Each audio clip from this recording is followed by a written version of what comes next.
Es un privilegio estar con ustedes en esta mañana. Estuve aquí hace un poco menos de un mes, me parece, para la conferencia acá con los hermanos y es un agrado ver a muchos de ustedes otra vez. Y bueno, para los que no me conocen, mi nombre es Natán Anderson, soy de Chile. Estamos visitando de Chile acá junto a mi familia. De la iglesia reformada El Faro, soy anciano en la iglesia en Pichilemu, en un pueblo en la costa de Chile donde vivimos. Y bueno, en esta mañana tengo el privilegio de compartir la palabra del Señor con ustedes. Vamos a estar en Mateo 24. El texto de hoy es Mateo 24, versículos 1 al 44.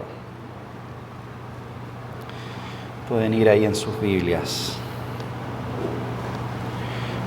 Voy a estar leyendo de la Nueva Biblia Latinoamericana. Y dice así, Mateo 24. Cuando Jesús salió del templo y se iba, se acercaron sus discípulos para mostrarle los edificios del templo. Pero él les dijo, ¿ven todo esto? En verdad les digo que no quedará aquí piedra sobre piedra que no será derribada. Estando Jesús sentado en el monte de los olivos, se acercaron a él los discípulos en privado y le preguntaron, dinos, ¿cuándo sucederá esto? ¿Y cuál será la señal de tu venida y de la consumación de este siglo?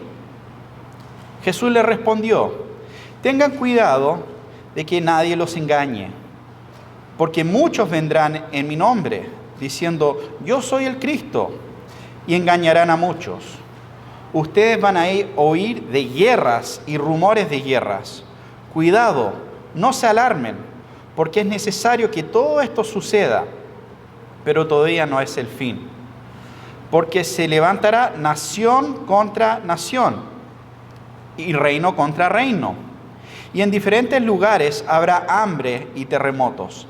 Pero todo esto es solo el comienzo de los dolores. Entonces los entregarán a tribulación y los matarán y serán odiados de todas las naciones por causa de mi nombre. Muchos se apartarán de la fe entonces y se traicionarán unos a otros y unos a otros se odiarán. Se levantarán muchos falsos profetas y muchos engañarán. Y debido al aumento de la iniquidad, el amor de muchos se enfriará. Pero el que persevera hasta el fin, ese será salvo. Y este evangelio del reino se predicará en todo el mundo como testimonio a todas las naciones. Y entonces vendrá el fin. Por tanto, cuando ustedes vean la abominación de la desolación, de que se habló por medio del profeta Daniel, colocada en el lugar santo, y el que lea, que entienda, entonces los que estén en Judea huyan a los montes. El que esté en la azotea no baje a sacar las cosas de su casa, y el que esté en el campo no vuelva atrás a tomar su capa. Pero ay de las que estén encinta y de las que estén criando en aquellos días. Oren para que la huida de ustedes no suceda en el invierno, ni en día de reposo, porque habrá entonces una gran tribulación, tal como no ha acontecido desde el principio del mundo hasta ahora, ni acontecerá jamás. Y si aquellos días no fueran acortados, nadie se salvaría. Pero por causa de los escogidos, aquellos días serán acortados. Entonces, si alguien les dice, miren, aquí está el Cristo, o ahí está, no lo crean, porque se levantarán falsos cristos y falsos profetas, y mostrarán grandes señales y prodigios para así engañar, de ser posible, aún los escogidos. Vean que se lo he dicho de antemano. Por tanto, si les dicen, miren, Él está en el desierto, no vayan. O miren, Él está en las habitaciones interiores, no les crean. Porque así como el relámpago sale del oriente y resplandece hasta el occidente, así será la venida del Hijo del Hombre. Donde esté el cadáver, ahí se juntarán los buitres. Pero inmediatamente después de la tribulación de esos días, el sol se oscurecerá y la luna no dará su luz. Las estrellas caerán del cielo y las potencias de los cielos serán sacudidas. Entonces aparecerá en el cielo la señal del Hijo del Hombre. Y todas las tribus de la tierra harán duelo y verán que al Hijo del Hombre que viene sobre las nubes del cielo con poder y gran gloria. Y Él enviará a sus ángeles con una gran trompeta y reunirán a sus escogidos de los cuatro vientos, desde un extremo de los cielos hasta el otro. De la higuera aprendan la parábola. Cuando su rama ya se pone tierna y echa las hojas, saben que el verano está cerca. Así también ustedes, cuando vean todas estas cosas, sepan que Él está cerca a las puertas. En verdad les digo que no pasará esta generación hasta que todo esto suceda.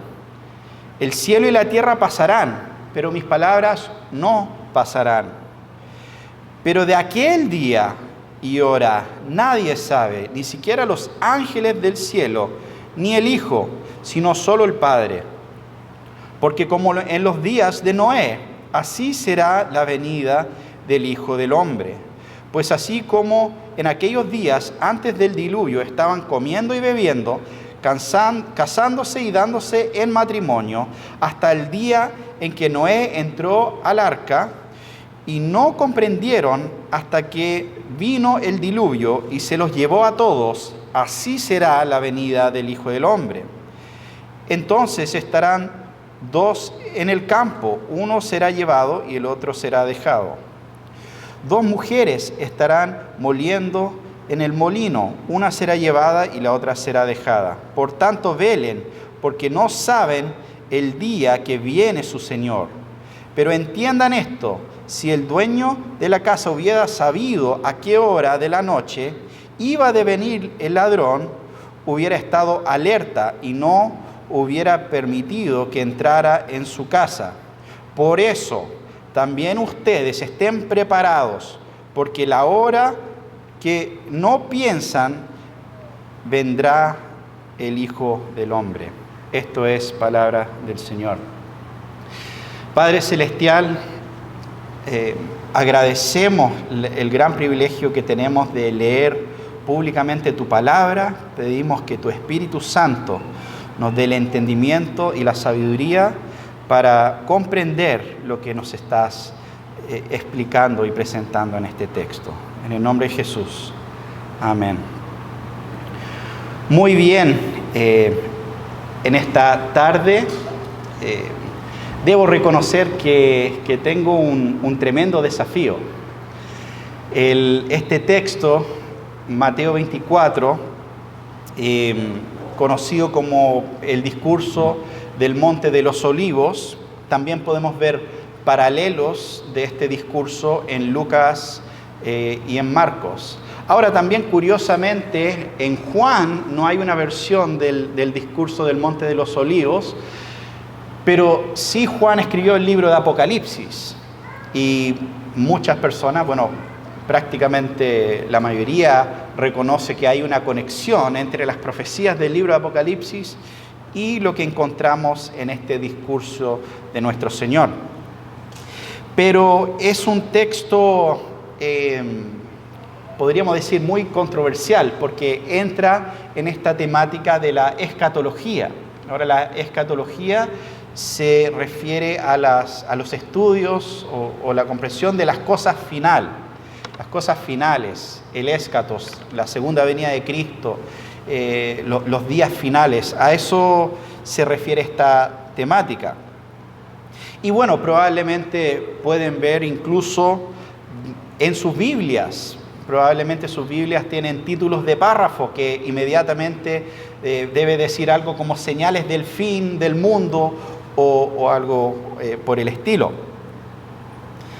Pero vamos a estar considerando de qué se trata este texto. Y debo reconocer que la perspectiva a la que yo sostengo en cuanto a este texto no es la misma perspectiva de la persona que escribió esos títulos de párrafo en sus Biblias. Entonces, lo bueno es que los títulos de párrafo no son inspirados, son palabras de hombre, así que no es un problema en ese sentido. Pero vamos a estar considerando algunos aspectos de este texto. También quiero mencionar aquí al principio que no vamos a tener tiempo para hacer una exégesis o una interpretación de cada detalle de esta sección que acabamos de leer. En otro momento yo hice en nuestra iglesia y en mi canal de YouTube hice una clase sobre Mateo 24 y creo que era una serie como de 5 clases donde fuimos versículo por versículo por estos temas. No vamos a hacer eso en el día de hoy, pero sí le compartí al pastor Carlos y a Alex y a los hermanos un PDF que yo tenía de ese tiempo, que tiene algunos, es como una guía de estudio, podríamos decir. Y hay algunos textos, algunas cosas que podría ayudarles en cuanto a pasajes específicos, a qué se refiere la abominación de la desolación o algún punto específico. Pero lo que vamos a ver hoy va a ser más un panorama general y principalmente 3 aspectos que a mi parecer son importantes para entender correctamente a qué se refiere esta sección de Mateo 24. Lo primero es entender el contexto de las declaraciones de Jesús, que nosotros a veces es muy normal, ¿cierto? Llegamos al capítulo, llegamos a los primeros versículos y empezamos de ahí a leer. A veces no leemos los versículos anteriores, a veces no leemos el capítulo anterior o el capítulo posterior. Y en este caso, el capítulo anterior, el capítulo 23, es muy importante para entender el capítulo 24. Y bueno, cuando vemos el final, ¿cierto?, del capítulo 23, Jesús en ese capítulo declara una serie de ayes en contra los fariseos y los escribas. Y cerca del final de ese capítulo, en el versículo 34, Jesús dice lo siguiente: por tanto, miren, yo les envío profetas, sabios y escribas. A algunos de ellos ustedes los matarán y crucificarán, y a otros los azotarán en sus sinagogas y los perseguirán de ciudad en ciudad. Entonces Jesús aquí ya está profetizando sobre un tiempo donde enviaría profetas. En este contexto, sin duda, estaba hablando de sus discípulos. Y que esos discípulos serían perseguidos por los mismos líderes religiosos que lo estaban escuchando a Jesús en ese día. Y entonces, ¿cierto? Algunos de ellos ustedes los matarán y crucificarán, y a otros los azotarán en sus sinagogas y los perseguirán de ciudad en ciudad. Y eso es exactamente lo que vemos en el libro de Hechos con los discípulos. Y a raíz de esa rebelión en contra de Dios, hay un juicio que se estaba acercando. Y esto lo menciona en el versículo 35 del capítulo 23. Dice: para que recaiga sobre ustedes la culpa de toda la sangre justa derramada sobre la tierra, desde la sangre del justo Abel hasta la sangre de Zacarías, hijo de Berequías, a quien ustedes asesinaron entre el templo y el altar. En verdad les digo que todo esto vendrá sobre esta generación. Ahora, inmediatamente, especialmente ese versículo 36, es importante notar la similitud entre el versículo 36 del capítulo 23 y Mateo 24, 34, porque en el versículo 34 también dice, esta generación no pasará hasta que todas estas cosas sucedan. Aquí el capítulo anterior dice, todo esto vendrá sobre esta generación. Entonces, en los dos casos se está hablando de un juicio que caería sobre esa generación presente. De hecho, está hablando del mismo juicio, como vamos a ver a continuación. Pero bueno, siguiendo aquí en el capítulo 23, versículos 37 y 38, dice, Jerusalén, Jerusalén, la que mata a los profetas y apedrea a los que son enviados a ella. ¿Cuántas veces quise juntar a tus hijos como la gallina junta sus pollitos debajo de sus alas y no quisiste? Por tanto, la casa de ustedes se les deja desierta. Versículo 38.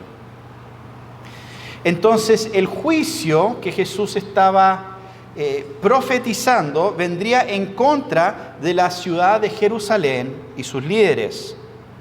Y siempre me llama la atención el lenguaje que ocupa. Dice, la casa de ustedes se les deja desierta.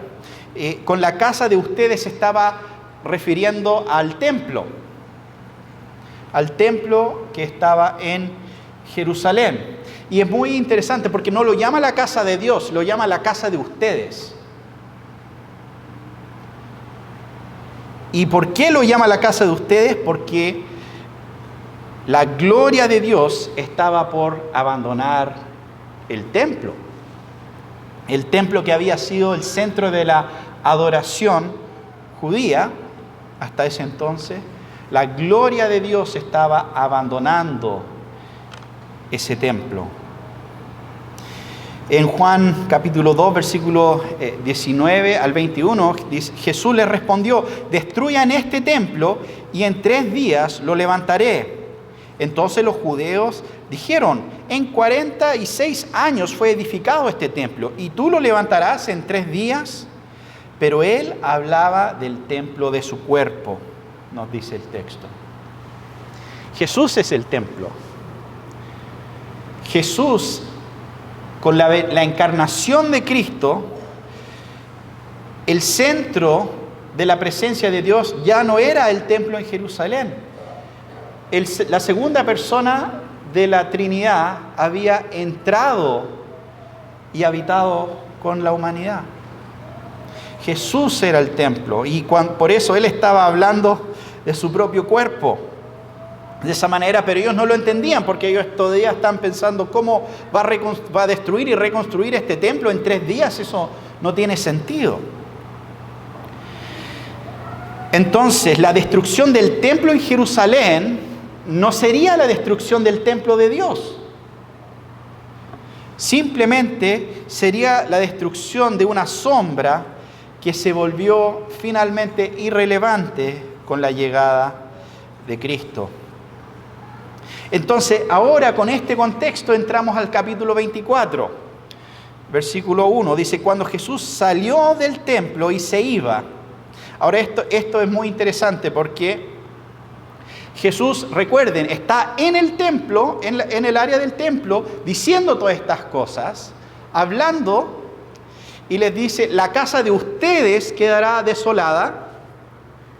En otras palabras, esto ya no es la casa de Dios, esto es la casa de ustedes y va a ser destruida. Y se da media vuelta y sale del templo. Entonces vemos el acto físico, vemos la declaración por una parte de Jesús que esto ya no es la casa de Dios, y vemos el acto físico de Dios dar media vuelta y caminar y salir del templo. Otro aspecto interesante que vemos acá en el texto. Jesús sale del templo, se va del templo, pero, y esto es importante, después de que sus discípulos presenciaron estas cosas, al parecer no entendieron muy bien lo que Jesús estaba diciendo. Mateo 24, siguiendo acá, versículo 1 y 2, se acercaron sus discípulos para mostrarle los edificios del templo. Pero él les dijo, ¿ven todo esto? En verdad les digo que no quedará aquí piedra sobre piedra que no sea derribada. No sé si les ha pasado alguna vez cuando están con alguna persona en medio de una conversación o con una tercera persona y tú estás conversando con otro y la otra persona como que no entendió nada de lo que se estaba hablando y hace la misma pregunta de lo que estaban hablando hace media hora. Bueno, así eran un poco los discípulos en este caso, porque Jesús recién había hecho todas estas declaraciones en cuanto al juicio venidero en contra de Jerusalén y el templo y todo lo demás, y se da media vuelta y se va, ¿y qué es lo que dicen ellos? Oh, wow, mira qué bonito el templo. O sea, están un poco despistados, un poco perdidos en cuanto a lo que Jesús acaba de decir. Y entonces, ¿cómo le responde Jesús? Bueno, ven todo esto, la verdad que no quedará piedra sobre piedra. O sea, todo esto, lo que ustedes se están maravillando de estos edificios en este momento, todo eso va a ser destruido. Y bueno, inmediatamente, o no inmediatamente, pero cuando llegan aquí al monte de los olivos, versículo 3, estando Jesús sentado en el monte de los olivos, se acercaron a él los discípulos en privado y le preguntaron, dinos, ¿cuándo sucederá esto? ¿Y cuál será la señal de tu venida y de la consumación de este siglo? En otras palabras, como decimos en Chile, quedaron un poco colgados con lo que Jesús le había dicho recién en cuanto a esta destrucción y ellos, bueno, ¿de qué se trata? Ahora, podemos ver tres partes a su pregunta. ¿Cuándo será esto? ¿Cuál será la señal de tu venida? ¿Y cuándo será el fin del siglo? Ahora, muchas personas ponen un énfasis muy importante en estas preguntas. Dicen, no, tenemos que considerar cada detalle de estas tres preguntas para entender lo que dice el texto. Pero la verdad de las cosas, personalmente, yo no creo que las preguntas son tan importantes, porque claramente, de todas formas, los discípulos no sabían de lo que estaban hablando. Los discípulos estaban confundidos, por ejemplo, tomamos esto de cuál será la señal de tu venida y pensamos automáticamente, bueno, eso debe estar hablando de la segunda venida. Pero los discípulos todavía ni siquiera comprendían que Jesús iba a morir. Aunque Jesús ya les había dicho varias veces que iba a morir y todo lo demás, ellos no lo entendían. Por eso llega el día del juicio contra Jesús y de su crucifixión y ellos estaban totalmente choqueados. Entonces, personalmente, no sé si será tan clave ponerle tanto peso a las preguntas de los discípulos, pero yo creo que básicamente están preguntando todo eso que estaba diciendo Jesús, ¿cuándo va a pasar? ¿De qué se trata? Cuéntanos más. Entonces, lo principal, eso yo creo es lo principal y bueno, el resto de esta sección obviamente es la respuesta de Jesús. Acabamos de ver un poco el contexto, vimos la pregunta, ahora vemos la respuesta. Y bueno, a identificar a qué exactamente se refiere todo esto que Jesús ahora va a pronunciar, ha sido, como mencioné un poco al principio, ha sido un tema de debate. Quizás la perspectiva más popular en estos tiempos es la visión futurista, que principalmente todo esto que Jesús va a hablar, se piensa que está hablando de una serie de eventos futuros que van a ocurrir justo antes de la segunda venida de Cristo. Y de hecho algunos incluso dicen esto va a ocurrir de manera cronológica en un periodo de 7 años. Y será un holocausto terrible y en esa destrucción mundial serán eliminados la gran parte de la población mundial. Bueno, incluso también 2/3 de los judíos van a ser destruidos en ese terrible holocausto. Entonces esa es como una interpretación muy popular en círculos dispensacionalistas, en varios círculos premileniales. Ese sería como uno de los enfoques. Otros toman una perspectiva más idealista en cuanto a este pasaje y básicamente dicen que, mira, lo que Jesús ahora está proclamando no tiene tanto que ver con cumplimientos específicos, sino más bien patrones generales que van a ocurrir a través de toda la historia de la iglesia. ¿Ya? Y a través de toda la historia de la iglesia van a haber persecuciones, van a haber terremotos, hambrunas y todo lo demás. Y son simplemente características de ese periodo, pero no está ligado tanto a predecir un hecho específico en este caso. Ahora, en cuanto a esas dos perspectivas, o sea, por uno la futurista y por otro esta perspectiva idealista, el problema que yo tengo con el futurista, bueno, tengo varios problemas, pero uno de los principales es que Jesús fue bastante claro de que estas son cosas que pasarían dentro de esa generación, ¿cierto? Entonces, no cosas simplemente que van a recién empezar a pasar en una futura generación. Y de hecho, como mencioné antes, lo repitió 2 veces, habló en el capítulo 23, y recordemos que esta explicación del capítulo 24 es básicamente para ayudar a los discípulos a entender lo que ya había dicho en parte en el capítulo 23. Es una explicación más larga de lo que ya había profetizado. Entonces, ese es un problema que yo tengo con esta interpretación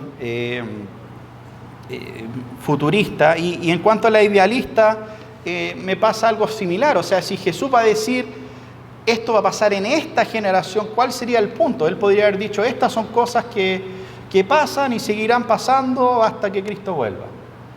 O sea, no, ¿me entienden? No, decir que son solo patrones generales me cuesta ver el aspecto profético de esto, qué exactamente estaría prediciendo, porque ocurrieron terremotos y todas estas cosas incluso antes de que Cristo entró al mundo. Entonces yo personalmente para explicar este texto lo veo también un poco débil.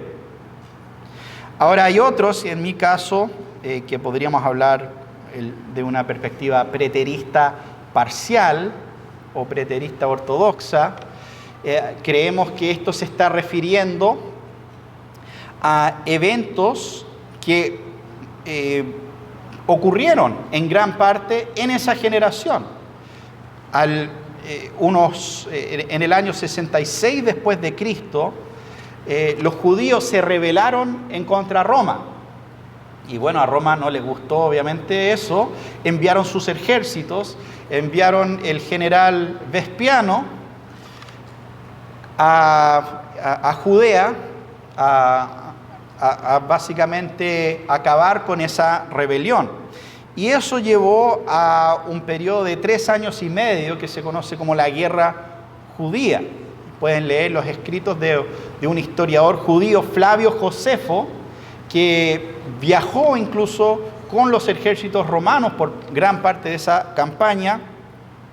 Y todo esto culminó en el año 70 después de Cristo, con la destrucción del templo y la destrucción de la ciudad de Jerusalén, básicamente. Y fue una campaña horrorosa, y pueden leerlo en gran detalle. De hecho, yo antes tenía el audiolibro de Flavio Josefo de Guerra Judía, creo que eran como 27 horas de audiolibro, no sé cuántas páginas es, pero es bastante. Entonces hay muchos relatos sobre los eventos que ocurrieron durante ese periodo. Ahora, lo interesante es que Jesús dijo que ese juicio vendría en esa generación, y así fue.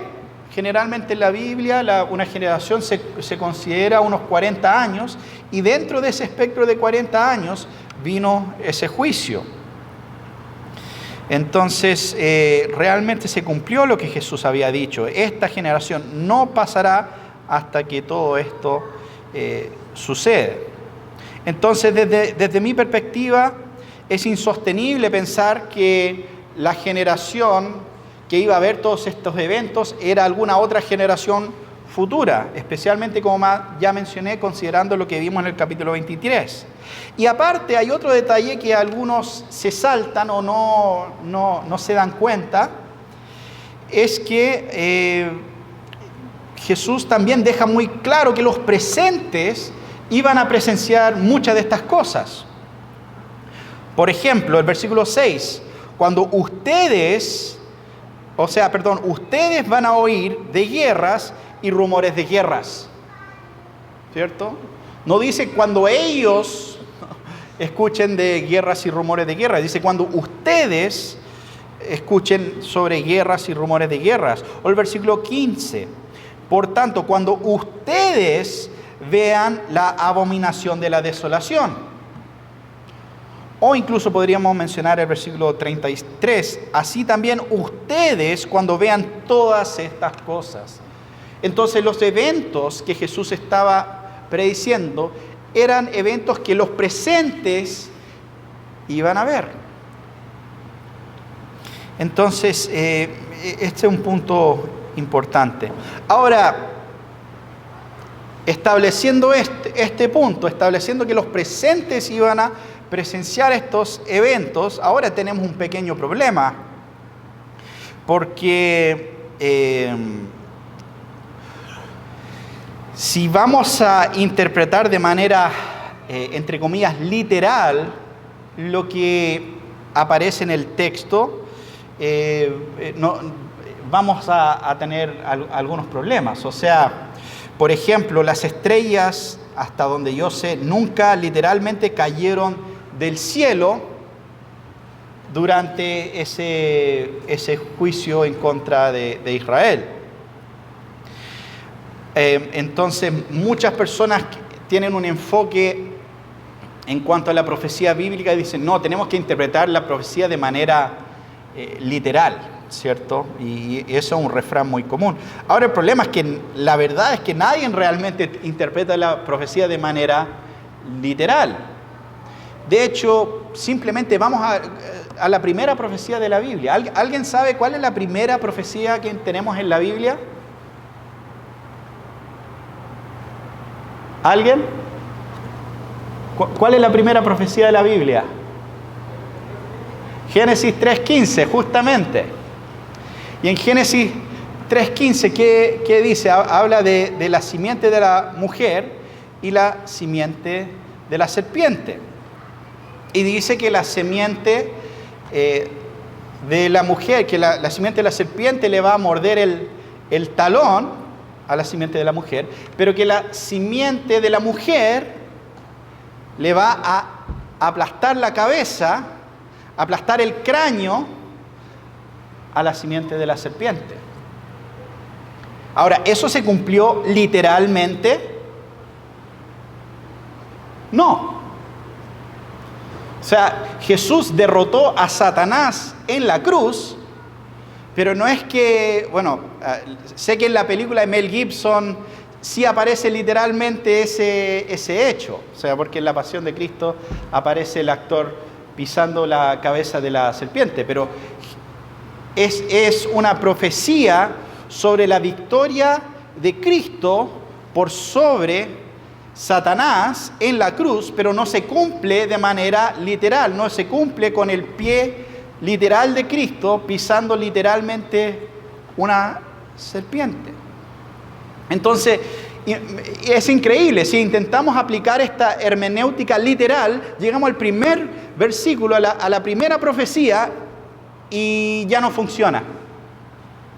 Entonces, obviamente tenemos que entender la profecía bíblica según la intención del autor y según el lenguaje que está usando el autor. Entonces, por ejemplo, cuando vemos este tipo de lenguaje, Mateo 24, de las estrellas cayendo del cielo, no estamos obligados automáticamente a pensar, bueno, eso debe ser meteoritos, eso debe ser algo así por el estilo. Recordemos algo, Jesús tiene 3 oficios: rey, sacerdote y profeta. Y en su rol como profeta, que claramente es uno de los roles principales que toma en esta sección, porque está ya del capítulo 23, está prediciendo estos eventos futuros, este juicio futuro que iba a venir, tal como lo hacían los profetas en el Antiguo Testamento también. En ese rol de profeta, no es tan extraño que Jesús usaría el lenguaje de los profetas para hacer estas declaraciones. Y entonces, cuando vamos a los profetas del Antiguo Testamento, ellos entendían que los juicios temporales que Dios traía sobre las naciones eran reales en el tiempo y espacio, pero también apuntaban de alguna manera a un gran día final. Los juicios temporales apuntaban a un gran día del juicio. Y por esa razón usaban muchas veces en lenguaje muy global, incluso cuando hablaban de juicios que no eran globales o que eran más bien temporales. Entonces, por ejemplo, podríamos ver al profeta Ezequiel hablando sobre un juicio que venía en contra de Egipto a mano y que vino. Esto es algo que ya pasó. Y vino a mano de los babilonios. En Ezequiel 32, versículos 6 al 8, dice: también haré que la tierra se empape con el derramamiento de tu sangre hasta los montes, y las barrancas se llenarán de ti. Cuando te hayas extinguido, cubriré los cielos y oscureceré sus estrellas.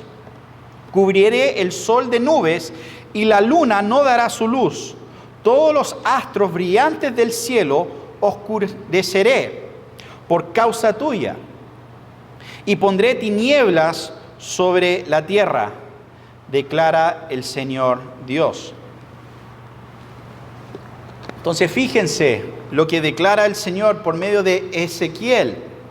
Hablando de un juicio temporal, usa este lenguaje, ¿cierto? De que cubriré el sol de nubes y la luna no dará su luz, todos los astros brillantes del cielo oscureceré, y usa todo este lenguaje bien cósmico, pero hablando simplemente del juicio de una guerra entre los egipcios y los babilonios.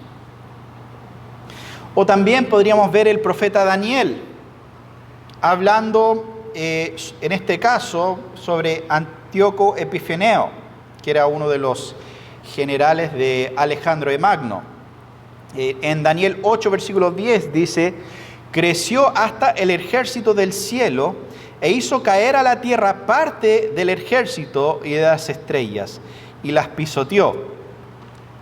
Otra vez hablando de eventos que ya habían ocurrido, incluso ya para el tiempo de Jesús, eran eventos estos pasados, ocurrieron en este periodo intertestamentario. Y estaba hablando de el ejército del cielo, y hizo caer parte de las estrellas y las pisoteó. Todo esto es lenguaje simbólico. Ya en este caso, hablando del ejército del cielo, está hablando del pueblo de Israel, finalmente siendo pisoteado por los ejércitos de Antíoco de Epifaneo. Entonces, al leer más de los profetas, al leer un poco más del lenguaje que ellos usaban, este lenguaje que podríamos llamar, o que se llama a veces apocalíptico, podemos ver que no necesariamente siempre estaban hablando del día final, no siempre estaban hablando del final de los tiempos, aunque sí siempre los juicios temporales de una forma u otra apuntan a ese día final. Bueno, ahora tenemos otro tema en esta sección, es que hay algunas veces que se habla acá de la venida del Hijo del Hombre. Y ahí también podemos, en muchos casos, automáticamente pensar en la segunda venida. Pero similarmente, cuando vamos a través del Antiguo Testamento, vemos que Dios muchas veces viene en juicios temporales. Entonces vemos a Dios descender, ¿cierto? Baja a Dios en el juicio en Génesis capítulo 11 con la Torre de Babel, ¿cierto? Desciende y trae ese juicio. O también vemos a Dios descender en Sodoma. Más adelante me parece en el capítulo 19 de Génesis. Entonces, este lenguaje que se ocupa acá no necesariamente tendría que estar hablando de la segunda venida de Cristo en esta sección. Por ejemplo, en Isaías capítulo 19, versículo 1, dice, oráculo sobre Egipto. El Señor va montado sobre una nube veloz y llega a Egipto. Se estremecen los ídolos de Egipto ante su presencia, y el corazón de los egipcios se derrite dentro de ellos. Entonces, en esta imagen vemos a el Señor montado sobre una nube veloz, descendiendo a Egipto. Y eso fue un evento que Isaías estaba prediciendo, que ya ocurrió en los tiempos del Antiguo Testamento. Entonces, en mi opinión, la gran parte de esta sección simplemente está hablando de un juicio temporal que ocurrió en la guerra judía a mano de los romanos entre el año 66 y el 70 después de Cristo. Ahora, esto fue un juicio significativo porque trajo fin al sistema de sacrificios, trajo fin al templo. Y hasta el día de hoy ni siquiera se ha reconstruido un templo en Jerusalén. Y fue un castigo severo en contra de esa generación que había rechazado al Mesías. Entonces, bueno, como mencioné, hay muchos detalles que podríamos considerar en estas profecías, pero voy a dejar con ustedes este PDF con algunos pasajes específicos que entran en más detalle. Pero hay un tercer y último punto que quiero considerar en todo esto, y es, en mi estimación, yo creo que una gran parte de Mateo 24 está hablando de este juicio que acabo de mencionar, pero también creo que la sección posterior de Mateo 24 está hablando de la segunda venida. Y creo que hay una diferencia bastante demarcada entre esos dos días. Por un lado, entre el día de los días de juicio que venía en contra Israel, y por otro lado, ese día final de juicio que sería la segunda venida de Cristo. Y en mi perspectiva, la transición en cuanto a estos dos días lo podemos ver en los versículos 34 hasta el 36. Dice, en verdad les digo que no pasará esta generación hasta que todo esto suceda. Después dice, el cielo y la tierra pasarán, pero mis palabras no pasarán. Pero de aquel día y hora nadie sabe, ni siquiera los ángeles del cielo, ni el Hijo, sino solo el Padre. Entonces aquí primero vemos, esta generación no pasará hasta que ocurra todo esto, lo que Jesús acaba de profetizar, y después dice que habrá un día donde el cielo y la tierra pasarán, pero mis palabras no pasarán. Y de aquel día, del día que el cielo y la tierra pasarán, de ese día, nadie sabe la hora, solo el Padre. Y yo creo que eso es clave también para distinguir estos dos días. Porque yo creo que no son compatibles esas dos descripciones. Mateo 24, 32 al 33 dice: de la higuera aprendan la parábola. Cuando su rama ya se pone tierna y echa las hojas, saben que el verano está cerca. Así también ustedes, cuando vean todas estas cosas, sepan que Él está cerca a las puertas. Entonces, vemos que este día, que va a ser el día de juicio en contra de Jerusalén, es como usa este ejemplo de la agricultura, ¿cierto? Que hay señales. El Señor dice básicamente hay señales. Así cuando ustedes ven que su rama se pone tierna y echa las hojas, cuando ven el árbol de la higuera, ya saben que esto se está acercando. Hay señales para saber cuando se acerca este día que yo acabo de profetizar. Y entonces cuando vean esas señales, respondan, huyan a los montes, por ejemplo. Eso es una de las cosas que Jesús le dice en esa sección, en la primera sección. Dice, huyan a los montes cuando vean las señales. En cambio, la descripción que Jesús habla después es un día que no viene con señales. Mateo 24, versículos 37 al 39 dice: porque como en los días de Noé, así será la venida del Hijo del Hombre. Pues así como en aquellos días antes del diluvio estaban comiendo y bebiendo, casándose y dándose en matrimonio, hasta el día que Noé entró al arca, y no comprendieron hasta que vino el diluvio y se los llevó a todos, así será la venida del Hijo del Hombre. Entonces fíjense, uno de los días tiene señales, tiene cosas que ustedes pueden mirar y saber, esto se aproxima, y el otro es un día totalmente normal. Ahora, algunos piensan, no, pero es que, los días de Noé eran muy malignos, entonces lo que Jesús está diciendo es que, cuando ustedes vean que las cosas se ponen muy malas, se ponen como los tiempos de Noé de malos, eso significa que la segunda venida ya está a la vuelta. Pero ese no es lo que Jesús está diciendo, ese no es el punto de comparación. Fíjense que en ningún momento menciona comportamiento maligno, sino que dice, que la gente estaba comiendo, bebiendo, casándose, dándose en matrimonio.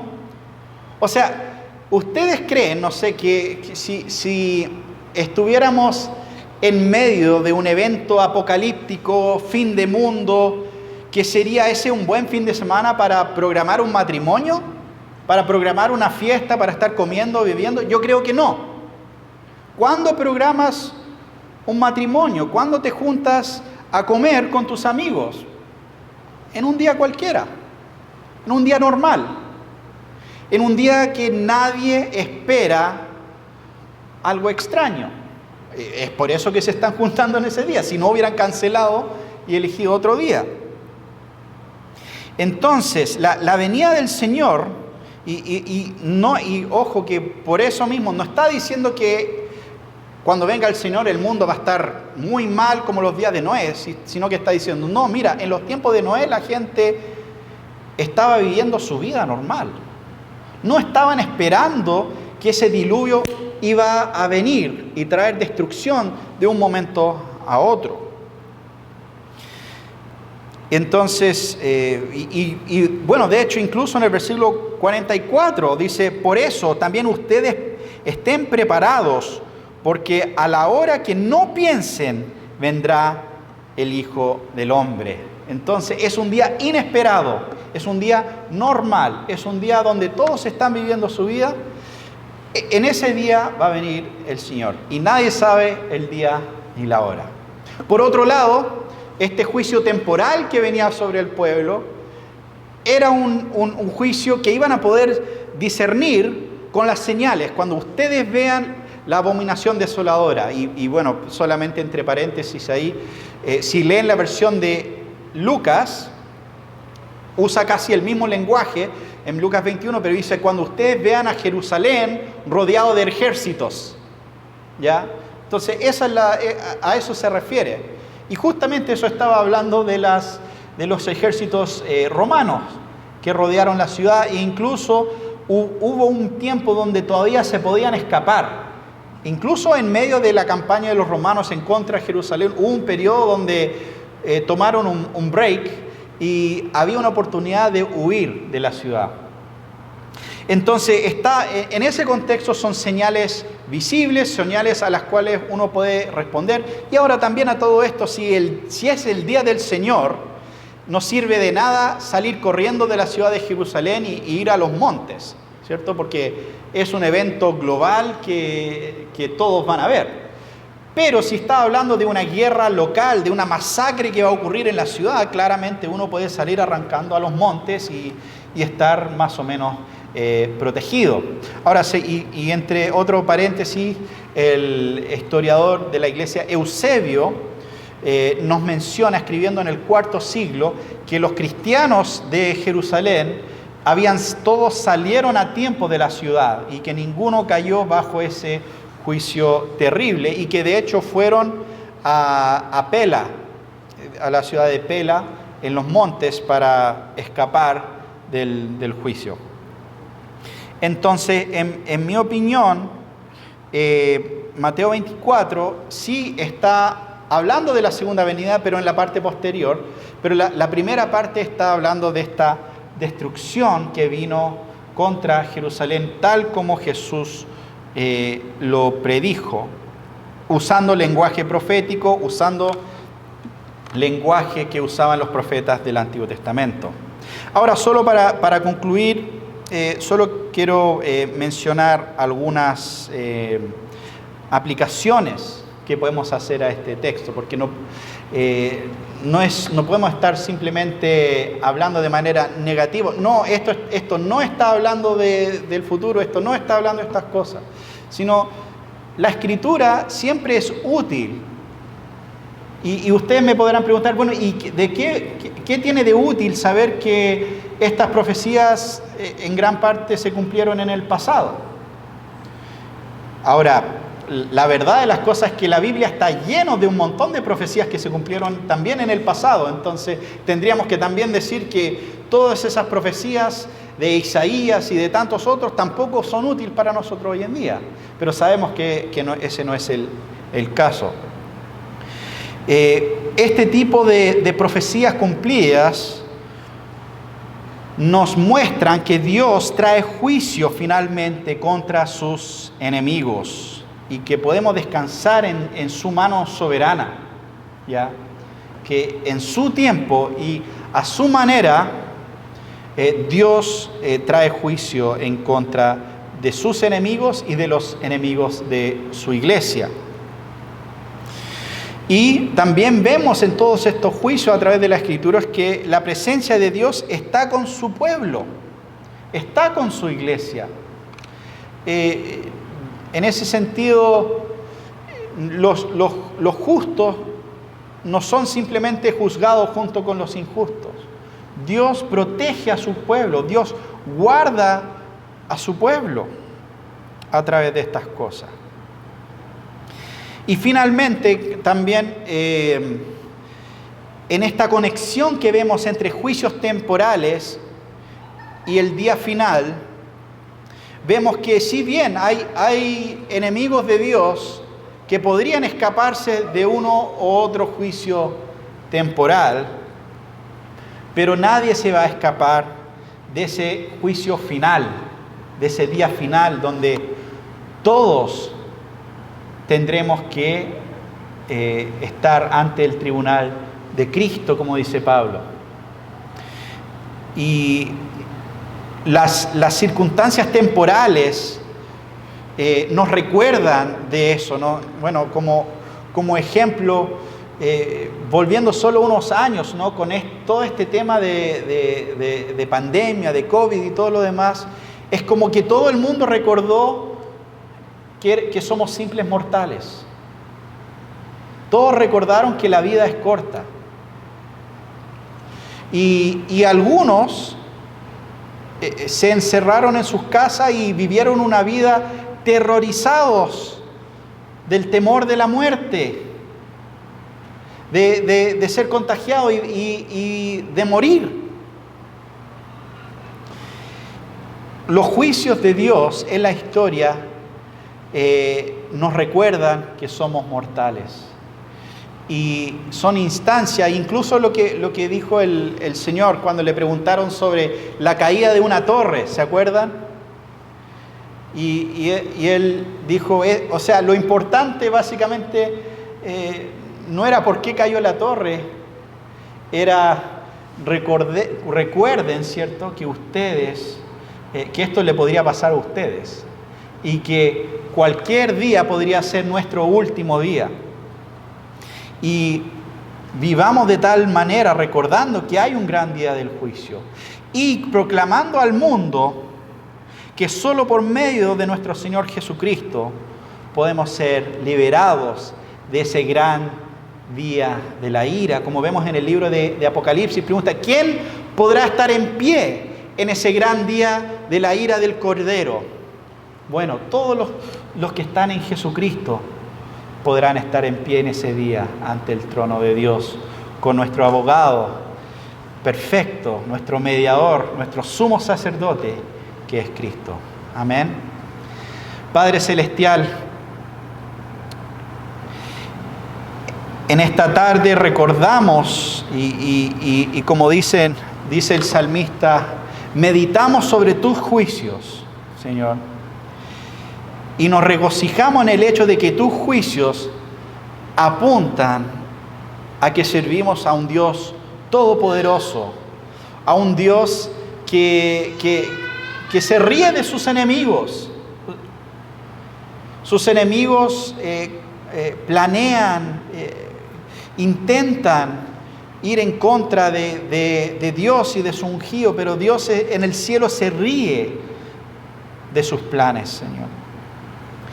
Un Dios soberano que ejecuta sus juicios en la historia, protege a su pueblo y nos recuerda que toda la vida es un regalo. Y cada día, cada respiro solamente es por la gracia de Dios sobre nosotros, Señor. Entonces yo pido que podamos ser edificados por tu palabra y por la realidad que no importa lo que pase mañana, no importa, ninguno de nosotros sabe cuántos días tenemos en esta tierra, pero si estamos en Cristo, si estamos en las manos del Señor, podemos tener paz y podemos vivir en paz. Pedimos todo esto en el nombre de Jesús. Amén.